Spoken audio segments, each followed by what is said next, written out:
Selamat siang untuk Bapak Ketua Stasi Pusat yang kami hormati, dan terlebih lagi yang kita hormati bersama-sama Wakil dari Ketua Dewan Pastoral Bapak Robert Simamora, dan tepuk tangan untuk kehadiran kita semua. Mungkin perlu kami jelaskan kenapa kok kami ini berada di sini. Kenapa kami ini kok dari Stasi Pusat berada di sini. Nah, ini perlu kami jelaskan. Tapi sebelum itu, marilah kita awali dengan doa kita bersama. Dalam nama Bapa dan Putra dan Roh Kudus. Allah Bapa yang makasih, kembali kami hadir pada pagi hari ini. Kami sungguh bersyukur atas penyertaan-Mu, atas berkat-Mu, dan terlebih lagi atas karunia-Mu. Engkau melindungi dan menyertai kami, sehingga kami boleh bersama-sama di Stasi Skincau ini dalam keadaan selamat. Bapa yang makasih, ajarilah kami untuk rendah hati, ajarilah kami untuk memuji dan memuliakan nama-Mu, untuk mengutamakan kepentingan bersama. Biarlah ego kami Engkau lepaskan, sehingga kami lebih mengutamakan kepentingan bersama.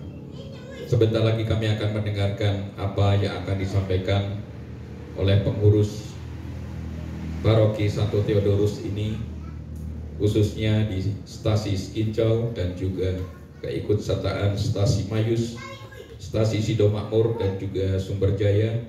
Berkatilah kami semua ya Bapa, bukalah hati dan pikiran kami, sehingga senantiasa Engkau mengajari kami dengan rendah hati, sehingga kami mampu mendengarkan ini semuanya, dan juga mampu kami dengan tertib dari awal hingga akhir. Engkau senantiasa memberkati kami. Ini semuanya ya Bapa kami mohonkan dengan perantaraan Kristus, Tuhan dan pengantara kami. Amin. Kemuliaan kepada Bapa, Putra dan Roh Kudus, Seperti pada permulaan, sekarang, selalu, dan sepanjang segala abad. terpujilah nama Yesus, Maria dan Santo Yosef. Sekarang dan selama-lamanya.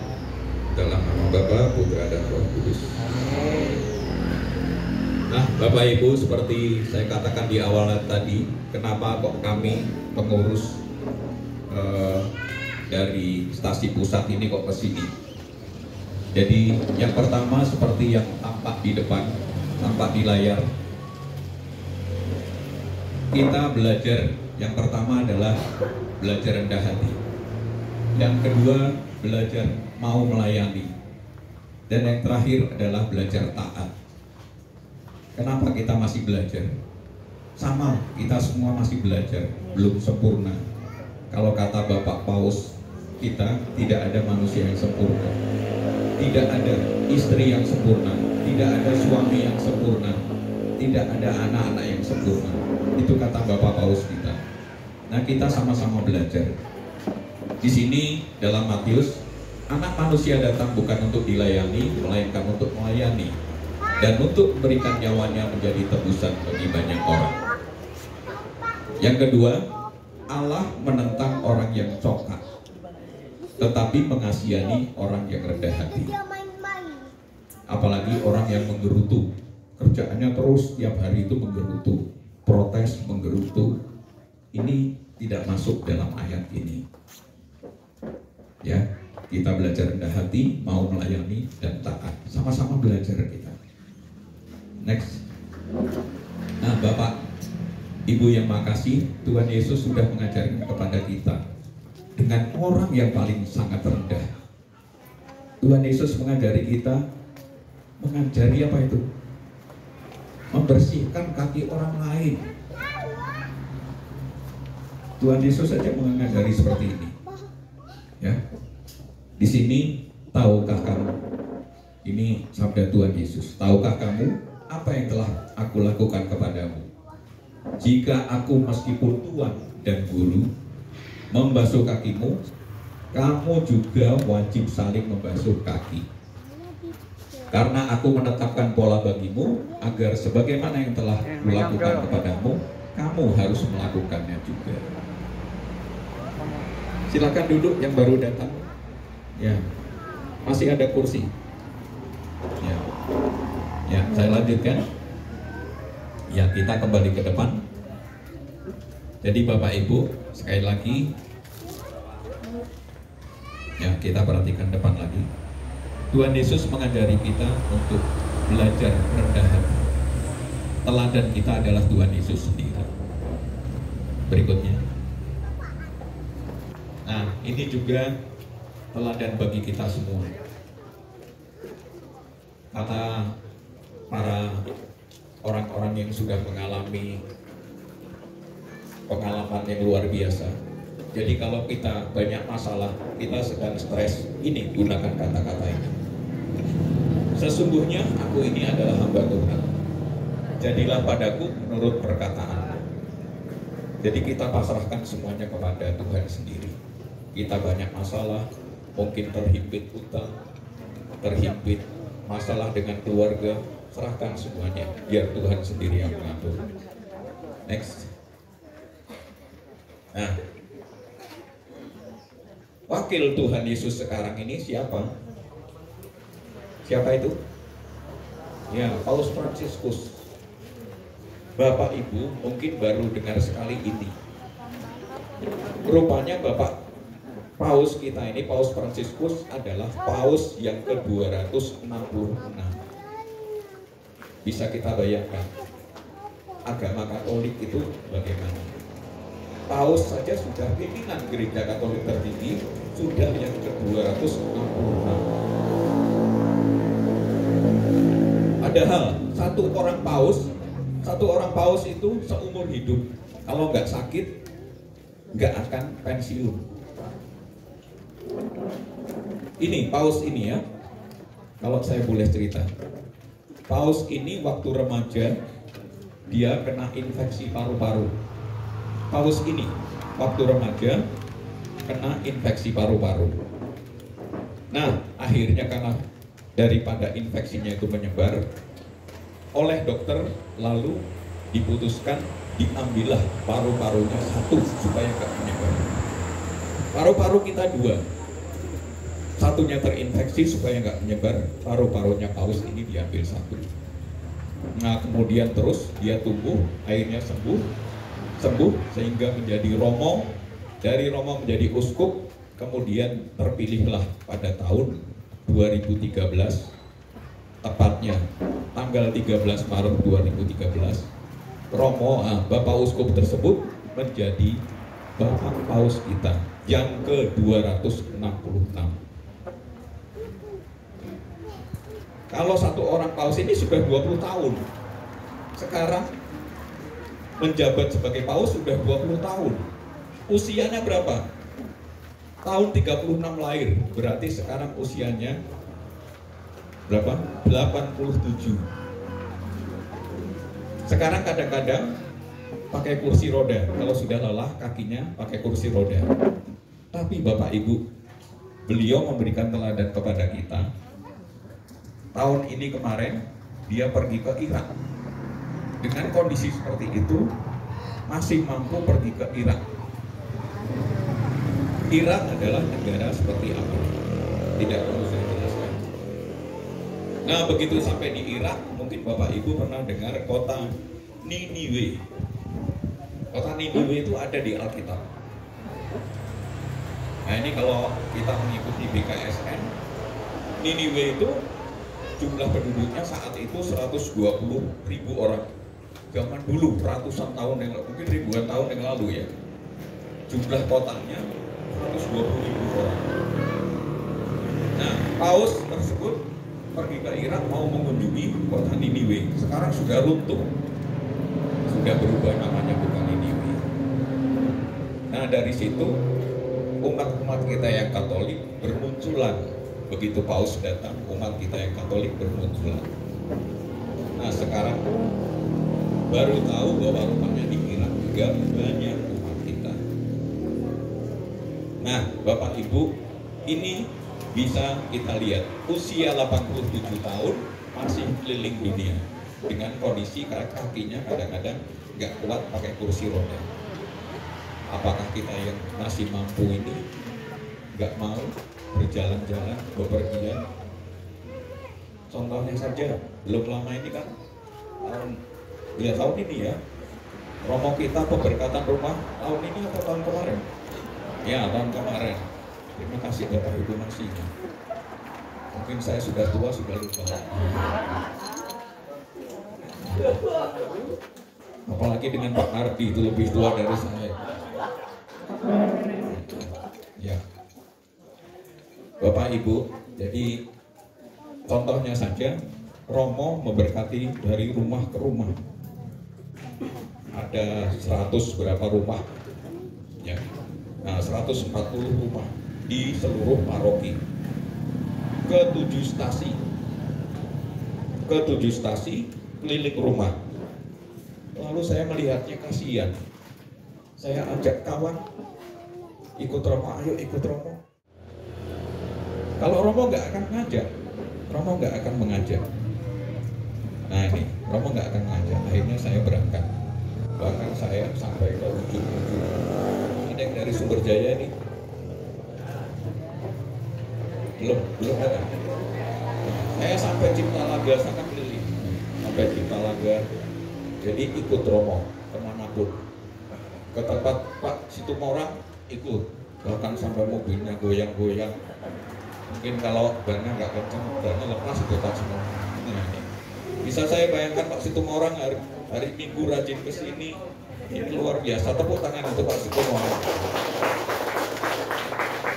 Nah, Bapak Ibu, ini kan Paus kita ini memberikan contoh, memberikan teladan kepada kita. Yaitu tadi apa? Rendah hati, taat, dan mau melayani. Next. Nah ini, Paus kita ini adalah wakil Kristus yang bercetak tebal. Jadi tadi ada Kristus, Tuhan Yesus diwakilkan pada Kristus. Apakah betul wakil Kristus? Kita lihat berikutnya. Ya. Nah, ini wakil Kristus yang pertama. Sekarang berupa patung. Patungnya masih ada. Ini patungnya. Siapa ini? Patung siapa? Ini. Patung siapa ini? Petrus. Iya, Santo Petrus. Nah, sekarang ini adalah basilika. Namanya basilika. Basilika itu apa? Adalah suatu tempat di mana di situ dimakamkan seorang santo. Jadi jasadnya Santo Petrus ini dimakamkan di altar Basilika Santo Petrus. Di Roma itu banyak basilika. Ada Basilika Santo Petrus, Basilika Santo Paulus, Basilika Santa Maria de Maggiore, Basilika Santo Yohanes Lateran. Itu di Roma banyak sekali. Itu semuanya adalah makam di altarnya itu. Nah, ini sudah sekian abad umurnya. Bangunnya seperti apa nggak tahu kita. Sampai sekarang masih kokoh. Ini ratusan patung yang nilai seninya luar biasa. Ini. Kenapa saya tahu? Ini saya bukan sombong. Ini saya. Ya. Ya, terima kasih Pak Pandi bisa senyum. Ya. Jadi Bapak Ibu, kalau tadi kenapa saya bisa ke situ? Yang memberi semangat adalah Paus sendiri. Paus sudah usia tua keliling dunia. Sedangkan kita yang masih sehat, ya masih sehat aja. Untuk apa ke sana?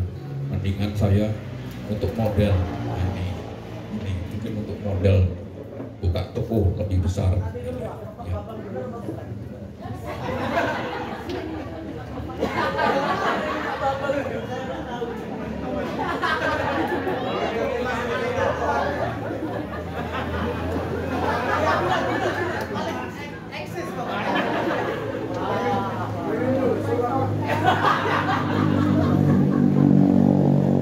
Ya, jadi ini memberikan, bukannya saya sombong tapi saya ceritakan jadi apa adanya. Jadi Bapak Paus kita Jadi seperti lebih dari bintang film. Begitu Bapak Paus ini muncul di tengah ribuan, mungkin puluhan ribu orang, ini luas sekali ya.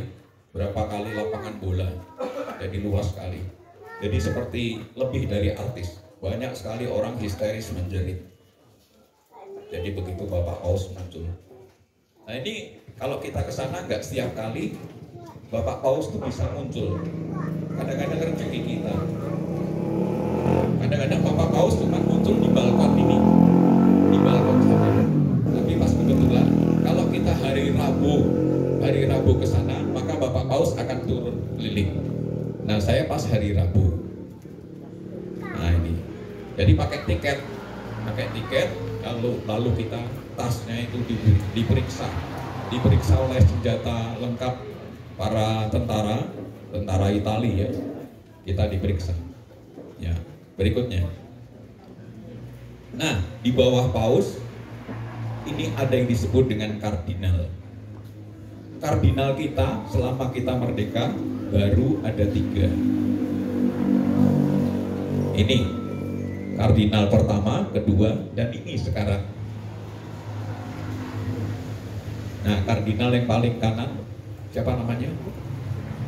Iya, Monsinyur Suharyo. Jadi Monsinyur Suharyo ini harus taat kepada Bapak Paus. Diperintah ke Roma, entah dia dalam punya uang atau enggak, harus berangkat. Ini. Nah Bapak Ibu, di bawah kardinal inilah berikutnya. Nah, berikutnya lagi. Nah, di bawah kardinal baru ada Bapak Uskup. Bapak Uskup kita ini sekarang sudah menjadi Uskup Agung. Jadi sudah menjadi Uskup Agung. Berikutnya, nah ini adalah uskup kita. Siapa anak-anak yang bisa menyebutkan nama lengkap uskup kita? Anak-anak. Ya, siapa yang bisa menyebutkan nama lengkap uskup kita? Kalau nggak bisa, kita tanya yang dewasa. Coba tanya bapak ibumu. Bapak ibumu geleng atau senyum-senyum? Ya, yang dewasa, siapa yang bisa menjawab lengkap? Ya, jangan baca.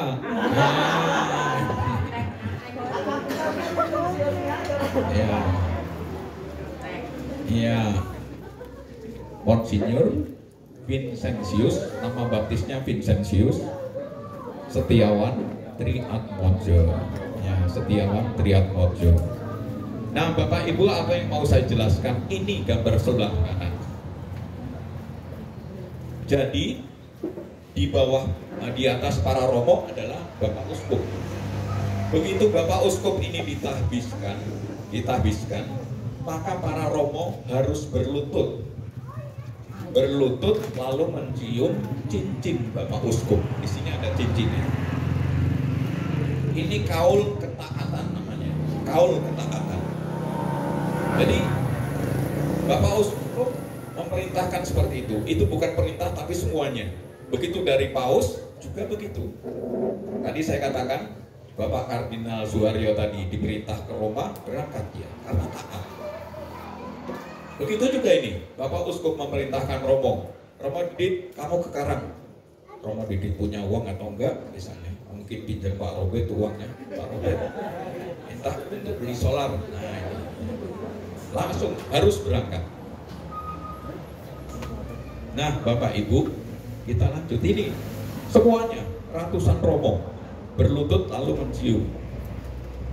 Kalau nggak tanya Pak Pandi yang ikut kemarin tahbisan, Pak Pandi saya ajak ikut itu waktu tahbisan Bapak Uskup ini, ya mencium semuanya oleh Bapak Uskup ini. Berikutnya, nah ini adalah tahbisan Romo Didit. Jadi Romo Bofat menyerahkan kepada Romo Didit. Di tahbisannya bukan main-main, tapi oleh Bapak Uskup. Paroki kita luar biasa, dihadiri oleh 2 uskup, Uskup tertabis dan juga Uskup Harum Yuwono. Nah, ini Romo Didit di sebelah kanan. Nah, di situ juga ada kaul ketaatan. Romo Didit harus taat dengan Bapak Uskup. Nah, berikutnya. Ya, ini biarawan biarawati. Biarawan biarawati, para suster itu juga ada kaul ketaatan. Makanya punya pimpinan namanya provinsial di Romo juga ada provinsial atau berikutnya. Nah, ini biarawan bersama para uskup terus. Nah, lalu bagaimana paroki kita? Inilah kita semua. Inilah kita semua. Dari pengurus, kemudian ketua stasi, ketua KBG, kita semua harus taat pada Romo. Nah, bisa disimpulkan Bapak Ibu, kenapa kami di sini? Karena Romo punya program. Nah, ceritanya makanya mau saya ceritakan. Romo punya program untuk ulang tahun bulan September ini. Jadi ulang tahun paroki bulan September ini Romo punya program. Minggu pertama kunjungan ke Suwoh. Kita kemarin ke Suwoh. Minggu kedua ke Sekincau bergabung dengan Mayus, Sumber dan juga Sido Makmur. Diperintah begitu kita taat, kami taat. Kalau minggu ketiga, nah ini yang kalau Bapak Ibu mau ikut ya, tapi jauh. Kita minggu ketiga ini ke pondok pesantren. Pondok pesantren yang ada di Krui. Jadi pimpinan pondok pesantren itu waktu pelantikan dan perpisahan Romo Bovan dan penyerahan Romo Didit, pimpinan pondok pesantren datang ke aula kita, makan bersama, pakai sarung, pakai kopiah, makan bersama dengan kita. Nah, alangkah gimana kami ini punya perasaan kalau kami nggak ada kunjungan balasan, ya maka minggu ketiga nanti kami akan kunjungan balasan ke sana.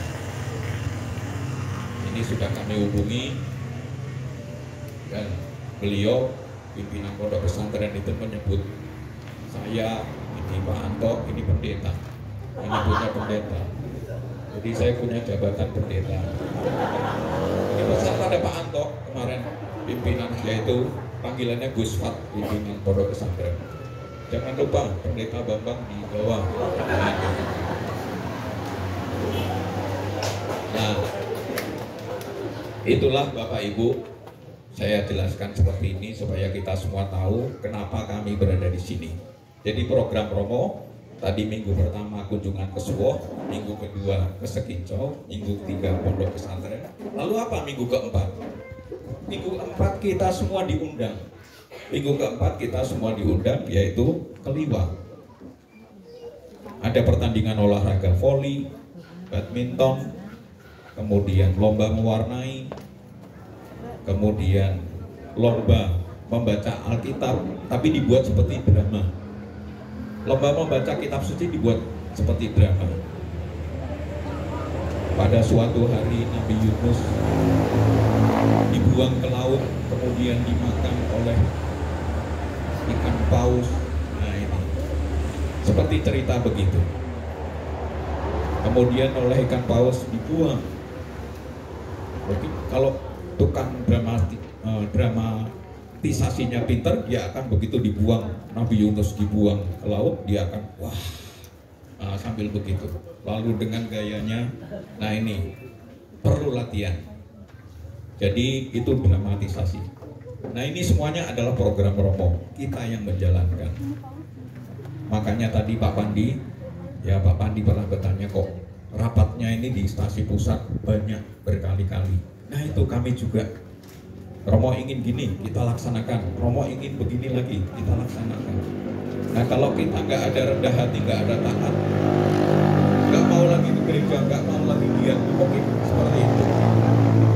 Tapi itulah kita diajari rendah hati, taat, dan mau melayani. Ya kalau dipikir, untuk apa kami lelah-lelah di sini? Mungkin Pak Manalu enakan buka warung, buka bengkel, Mungkin Pak Robert enak duduk di toko, tapi kita mau bersama-sama di sini. Yang dari Sido Makmur, yang Pak Gito mungkin kalau ke kebun sudah bisa membersihkan kopinya. Nah, ini Pak Gito ini kalau saya boleh kasih tahu bocoran saja, Pak Gito ini bulan 11 mau ke Yerusalem lagi.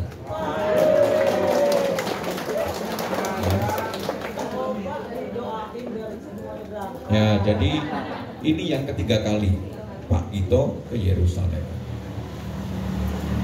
Jadi selagi kita masih kuat, hidup adalah kesempatan. Selagi kita bisa. Tapi begitu kita punya anak laki-laki, kesempatan. Siapa yang mau jadi Romo anaknya? Nah, anaknya Pak Bambang aja. Nah, anaknya Pak Pandi aja. Nunjuk orang lain. Begitu anaknya laki-laki, kok nggak ada yang mau jadi Romo? Nah, ini mau, ini ya bagus. Semoga kalau sudah besar, anak saya juga dulu begitu, sampai kelas 5 SD. Siapa yang mau jadi Romo? Tunjuk tangan pertama. Begitu mulai kelas 6, nggak mau lagi. Nah.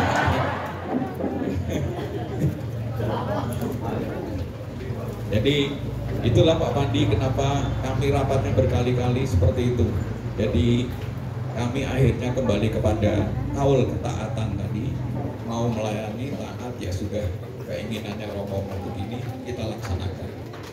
Ini juga mudah-mudahan Bapak Ibu kita semua hadir nanti tanggal 23, 24 khususnya. Ya, kalau tanggal 23 itu baru bersih-bersih, pinahannya baru dicabuti bulunya,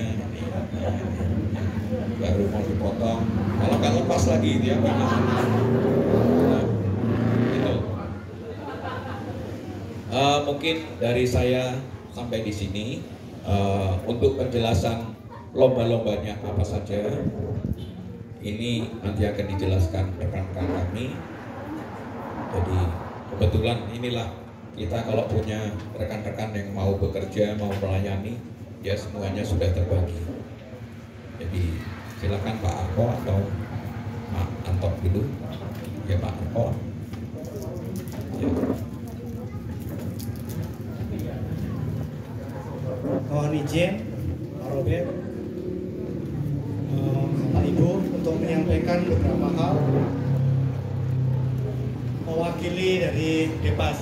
Sebelumnya minta maaf, mungkin sosialisasinya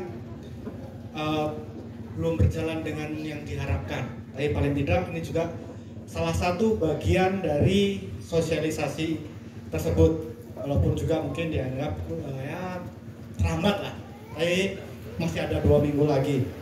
Saya akan mencoba untuk yang pertama akan memberikan undangan resmi terlebih dahulu. Di sini ada ketua panitianya, Dr. Dian, untuk ketua panitia secara keseluruhan kegiatan kita. Ini saya mewakili izin Dian untuk menyampaikan juga undangan dan juga nanti acaranya akan saya jelaskan. Nah, sebelum kita masuk ke aku. Kemudian BKRI dan Santo Yusuf dan selanjutnya ada evaluasi. Saya nyambung dulu dengan Pak Di Bambang tadi, Pendeta Bambang. Haleluya. Di BKSN saya juga tidak mengerti atau tidak tahu maksud dari Gereja KWI secara nasional kenapa memakai Yunus, kitab yang diambil. Tapi setelah 2 pertemuan, di sini sudah ada pertemuan juga ya? Sudah belum? Sudah. Nah, paling tidak begini, saya tadinya tidak tahu kenapa pakai Yunus. Yunus juga sebagai nabi, karena utusan Tuhan juga. Tetapi ketika melihat 2 kali pertemuan, Yunus ini rupanya protesan. Keras kepala, disuruh ke Niniwe, nggak mau, perginya ke Tarsus. Akhirnya sama Tuhan tetap ditangkap juga, masukkan ke ikan, baliklah ke Niniwe. Setelah di Niniwe juga sudah sampai, protes lagi dia untuk menyampaikan dan mengampuni yang di Niniwe. karena maunya dari dari Yunus adalah dihukum karena melakukan kejahatan, dihukum. Tetapi maunya Tuhan yang bertobat ya diampuni. Tolonglah diampuni. Ini yang kebaikan Tuhan luar biasa. Jadi pola pikirnya Yunus beda dengan pola pikirnya Tuhan. Dia mau mati saja, nggak mau menyampaikan sebagai penyampai lidah Tuhan, nggak mau. Dia mau mati saja. Protes terus, keras kepala, protes terus. Tapi ditunjuk sebagai nabi. Ini baru 2 pertemuan, kita belum pertemuan yang ketiga nanti bagaimana. Nah kita juga begitu. Mungkin kita nggak mau melayani gereja, protes juga nggak cocok nih dengan pola pikirnya Romo, nggak cocok lagi mungkin dengan pendapatnya nih. Tetapi itu tadi kata Pak Babang tadi, kita kembali lagi ditangkap sama Tuhan untuk melayani, taat. Siapa tahu ada maksud-maksud baik yang bisa kita ambil. Oke, lanjut ke sini. Berarti ini nanti semua kita bisa bergembira bersama. Maksud dari tujuan dari hari ulang tahun itu juga kemarin dikoreksi. Kalau Bapak mengikuti yang di grup Depas, tadinya ini harusnya yang kelima ulang tahun 1 Agustus yang kelima. Tapi setelah dihitung-hitung rupanya salah. Karena kita mulai diresmikan gereja kita adalah 7 September 2019. Itu belum dihitung. Dihitungnya di tahun yang 20, 7 September 20. Karena anak baru lahir kan belum 1 tahun. Nah, dari itu dihitung ini adalah sekarang tahun keempat. Jadi kemarin ada Pak Bambang memperbaiki ulang tahun yang tahun kemarin itu 24, yang keempat tahun. Sekarang yang keempat baru sekarang. Yang kemarin baru 3 tahun. Kira-kira begitu. Karena ini tahun 2023. Jadi masuk ke 4 tahun. Itu yang pertama. Yang kedua, saya menyampaikan undangan Ketua dan Pengurus Stasi Fransiskus Assisi Kincau. Hadir ya?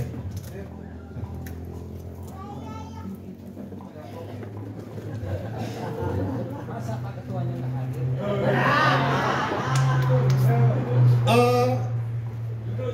Ketua ketiga.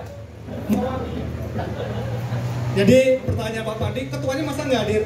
Saya sebagai ketua yang ketiga, jadi sudah muat. Yang pertama ketuanya Romo Ubu, yang kedua Pak Martin, ketiga saya. Ya paling nggak nomor 3 masih ketua lah gitu ya. Bisa diterima ya.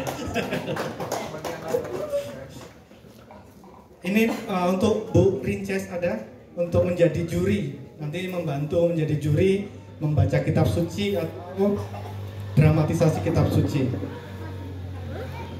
Tanggal 24 ya. Acaranya siang, nanti saya bacakan rundown acaranya secara singkat. Kemudian Sumber Jaya belum hadir. Ketua dan Pengurus Stasi Antonius Padua Sidomakmur. Siono. Ini besok ikut nggak ke Yerusalem? Mudah-mudahan ikut ya, diajak sama Pak D ya. Diajak lah Pak D. Terus kemudian Ketua dan Pengurus Stasi Yosef Kopertino Mayus. Tadi sepertinya saya lihat Pak D.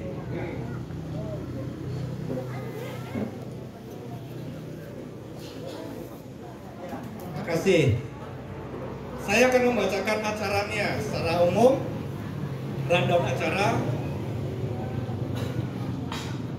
Untuk di tanggal 24 hari Minggu jam 7.30 sampai jam 8.30 registrasi buku tamu. Yang hadir kalau pagi atau dari malam, ada yang menginap, nanti ada registrasi pagi. Tapi kalaupun nanti hadirnya setelah itu juga tetap paling tidak menuliskan di buku registrasi tamu. Jam 9 misa syukur bersama, perkiraan sampai jam 10.30. Setelah 10.30 kita akan bergeser ke aula. Itu nanti ibu-ibu akan tortor ibu-ibu yang ada di stasi Liwa. Tapi kalau ibu-ibu yang lain dari stasi lain mau meramaikan, kami sangat senang bawa ulos untuk ibu-ibu nanti bergabung, kita tortor bersama. Kemudian Tortor ini menyambut ya Bapak Romo Paroki, Depas, Ketua Stasi, Ketua KBG, nanti berjalan masuk bersama, juga tamu yang dari, rencananya ada undangan dari Kota Bumi, DPP Kota Bumi, pastor dari Kota Bumi, dan dari Baradatu. Jadi setelah masuk, nanti kita acara pembukaan hari ulang tahun Santo Theodorus di aula, dan juga sekalian potong tumpeng, acara syukur, potong tumpeng, kemudian juga pembukaan untuk lomba-lomba. Setelah itu perkiraan jam 11 selesai acara seremoninya. Jam 11 itu setelah potong tumpeng, masa kita nggak makan? Kali ini kita makan bersama. Tumpeng kita makan bersama. Perkiraan sampai jam 11. Dari jam 11 sampai jam 12. Cara makan bersama. Selanjutnya, setelah makan bersama, mungkin setelah dari doa Angelus, doa siang, lomba-lomba dimulai. Ada lomba mewarnai untuk tingkat PAUD sampai kelas 2 SD. Itu yang kategori pertama. Jadi semua anak-anak diharapkan ikut. Yang umur PAUD sampai SD kelas 2. Itu kategori A. Yang kategori B, jadi ada 2. Yang kelas 3 SD sampai kelas 6 SD. Ya, kelas 6 SD. Itu kategori yang kedua. Jadi setelah kita mau meramaikan, jadi anak-anak dilibatkan. Kalau tahun kemarin sebelumnya adalah hanya bapak-bapak dan ibu-ibu, ini semua anak-anak dilibatkan. Jadi nanti tolong dikoordinasikan berapa dari skincau, berapa, sehingga kita memperkirakan paling nggak cukup untuk perlengkapannya. Perlengkapan seperti pewarna, krayon, dan meja bawa sendiri. Minta tolong untuk dibawa sendiri.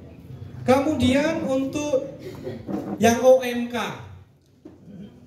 Romo juga meminta ada yang OMK. OMK itu yang umur SMP dan SMA. Itu nanti ada dramatisasi kitab suci atau membaca kitab suci. Nanti materinya akan dikirimkan juga. Ada pilihan nasnya. Nanti SMP kelas 1 sampai SMA kelas 3. Perwakilan dari stasi paling tidak minimal yang bisa ikut 2, jadi 2 orang. Kalau paling tidak 2 orang dikirimkan.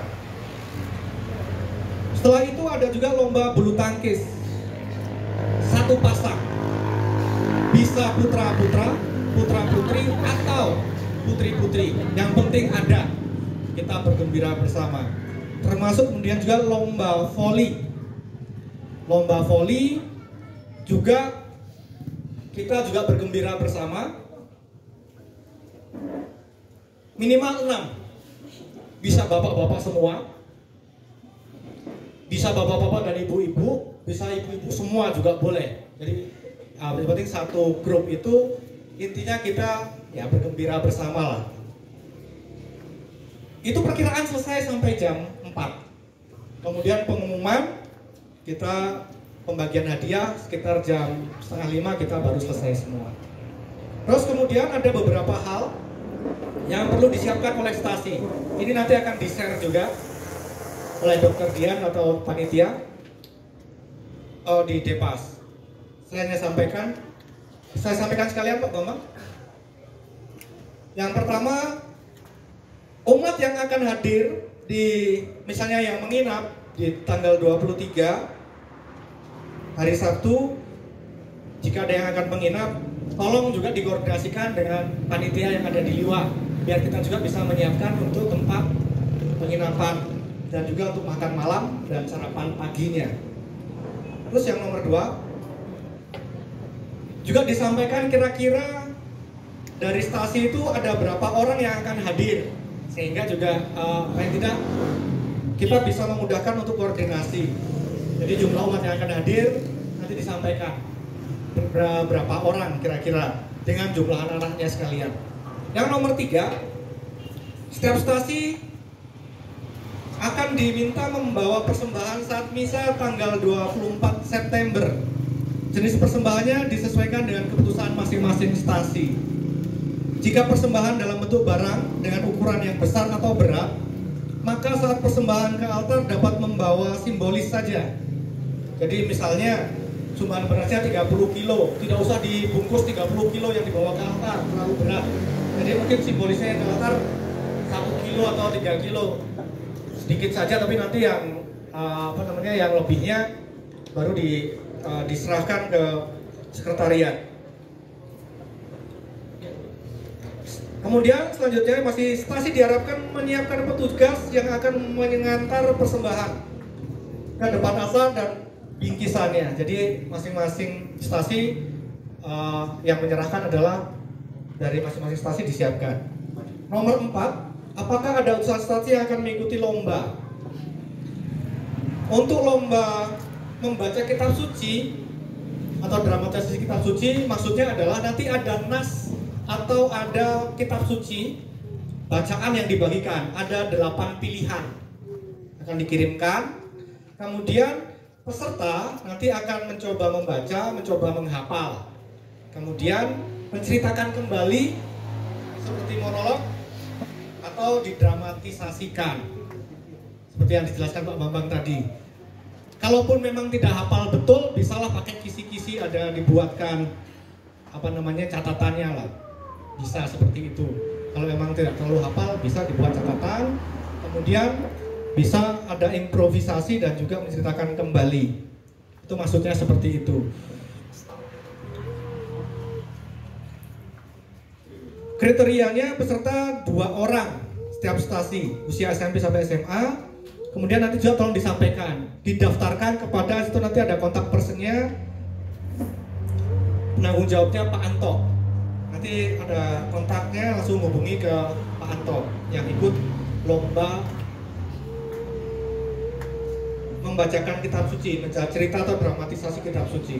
Yang kedua B, lomba bulu tangkis untuk dewasa, untuk bapak-bapak atau ibu-ibu.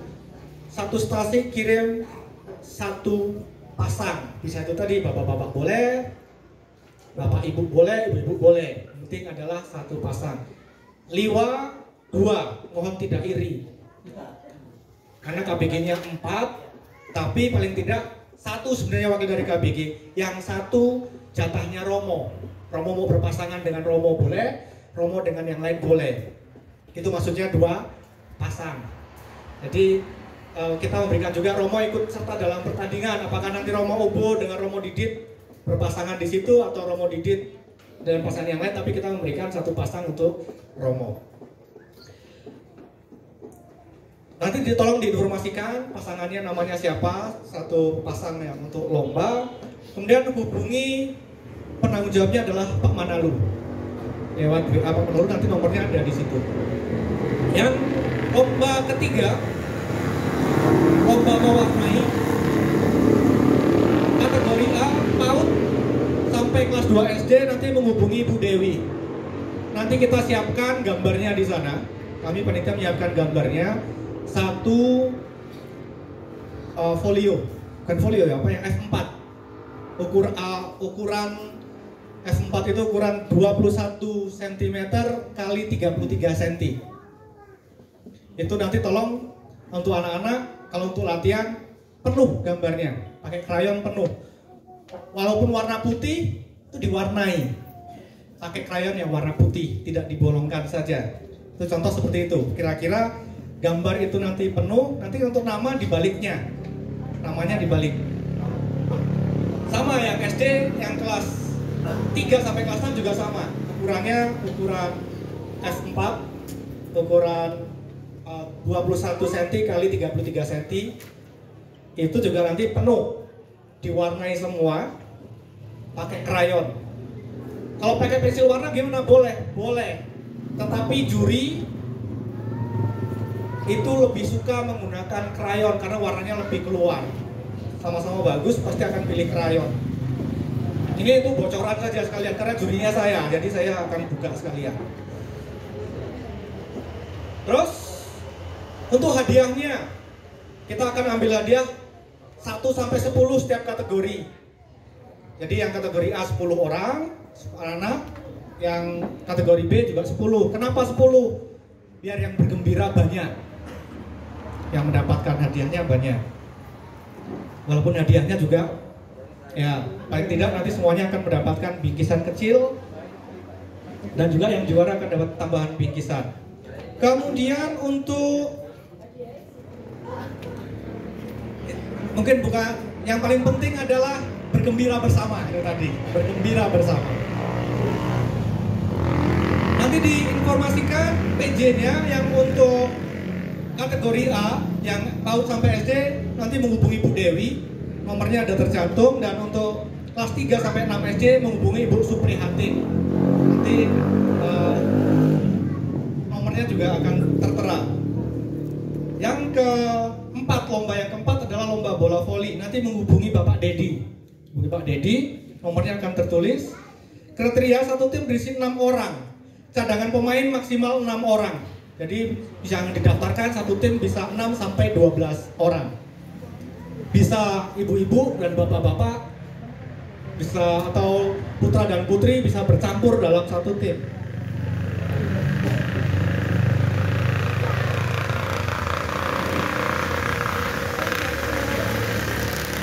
Jika yang terakhir, jika ada umat stasi yang ingin memberikan sumbangan atau kontribusi barang atau dana dalam kegiatan hari ulang tahun paroki, maka dapat dikoordinasikan masing-masing ketua stasi untuk diteruskan ke paroki. Kemarin hitung-hitungan RAP kita perkiraan sekitar 21 juta untuk proses semuanya, kiraan RAP-nya. Oke, nanti ini akan dikirimkan ke Bapak Ibu. Terus sudah dikirimkan. Kemudian di undangan juga ada diselipkan acaranya. Ini yang untuk berhubungan dengan hari ulang tahun paroki. Yang paling penting Ibu Bapak bisa hadir sudah menjadi senang kami. Karena ini acara kita bergembira bersama pada saat hari ulang tahun. Paling tidak sekali-sekali setahun lah datang main ke Liwa, melihat gereja kita. Apakah bocornya masih, apakah masih berdiri, paling tidak kita sama-sama melihat gereja paroki. Terus tadi juga menyambung menginformasikan ada dari Sidomakmur tadi Pak Kito mau berangkat lagi. Nah, kemarin juga terima kasih atas doa Bapak Ibu. Saya di tahun ini kemarin mewakili diminta oleh Romo Bufat untuk berangkat, saya dengan Mas Aris ke Yerusalem. Paling tidak saya baru sekali sudah pernah ke sana. Terima kasih atas doanya, saya kembali lagi. Kemudian memberi laporan kepada Pak PJ Bupati setelah perjalanan di sana. Pak PJ Bupati mengatakan program ini akan dilanjutkan. Jadi Katolik akan mendapatkan 2 orang kembali di tahun berikutnya untuk berangkat. Yang mudah-mudahan nanti kalaupun dari paroki 1, mudah-mudahan dari stasi ada juga lagi yang berangkat 1. Harapannya begitu. Terus kemudian kalau sudah di total rupanya sudah banyak juga. Paling tidak yang diberangkatkan oleh pemerintah daerah itu, program ini sudah berjalan sekitar 8 tahun, ada sekitar 16 orang. Ada yang berangkat, ada yang tidak. Dulu boleh tidak ambil, pernah ada yang mendapat tapi tidak diambil, pernah diambil duitnya saja. Tapi itu sekarang tidak bisa, harus diambil dan harus berangkat. Itu Pak PJ sudah mengatakan tetap berjalan, dan kemarin juga ketemu dengan Bapak Kabitnya juga tetap akan berjalan. Jadi PJ juga mengatakan itu tadi program ini berjalan, dan paling tidak ada kerjasama dari paroki, demikian juga dengan pemerintah daerah. Terima kasih, sudah ada 16-an orang, banyak sekali. Ya, saya lanjutkan dengan gimana Pak D? Pak, aku atau sekalian ya, mungkin sekitar kurang lebih 30 menit atau 20-an menit lah. Saya akan menyampaikan, sebenarnya ini Pak Antok, ini tadi mendelegasikan kembali. Ketua untuk aku, Gerakan Ayo Kuliah, sebenarnya adalah Pak Antok yang sekarang. Jadi ini saya hanya izin menyampaikan materi. Ini juga mengevaluasi